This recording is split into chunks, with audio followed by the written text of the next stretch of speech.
জামায়াত আমিরের বক্তব্যে ক্ষোভ ও হতাশা জানিয়েছেন চট্টগ্রামের মুক্তিযোদ্ধারাও।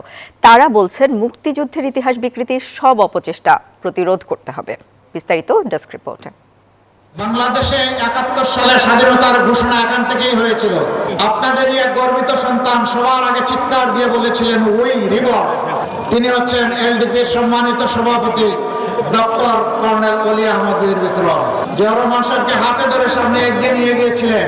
সোমবার সন্ধ্যায় চট্টগ্রামে ১১ দলীয় জোটের নির্বাচনী সমাবেশে জামাত আমির ডাক্তার শফিকুর রহমানের এমন বক্তব্যে দেশ জুড়ে তোলপাড় শুরু হয়। এর মাধ্যমে মুক্তিযুদ্ধের ইতিহাস বিকৃতির চেষ্টা হয়েছে বলে হতাশ ও ক্ষোভ জানান রণাঙ্গনের মুক্তিযোদ্ধারা।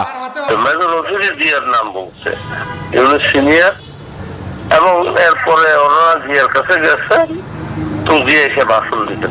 জিয়ার ভাষণটা কিন্তু গোটা জাতিকে অনুপ্রাণিত করছে, এতে কোনো সন্দেহ নাই। জিয়াউর রহমান সাহেব তো তখন আমরা শুনেছি করলডাঙ্গাতে ছিলেন এদিকে, এবং কর্নেল অলি সাহেব তার সহকারী ছিলেন। তো মেজরকে তখন সে সময় ক্যাপ্টেন অলি তো রিভোল্ট বলতে পারেন না এই কথাটা, এবং এই সূত্র ধরে জামাত নেতা যে সমস্ত বক্তব্য দিয়েছেন, আমার মনে হয় এটা সত্যতা নিয়ে প্রশ্ন সহজে জাগতে পারে।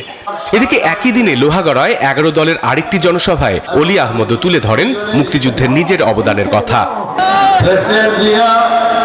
এবং আমি দুজনেই বিএনপি করেছিলাম।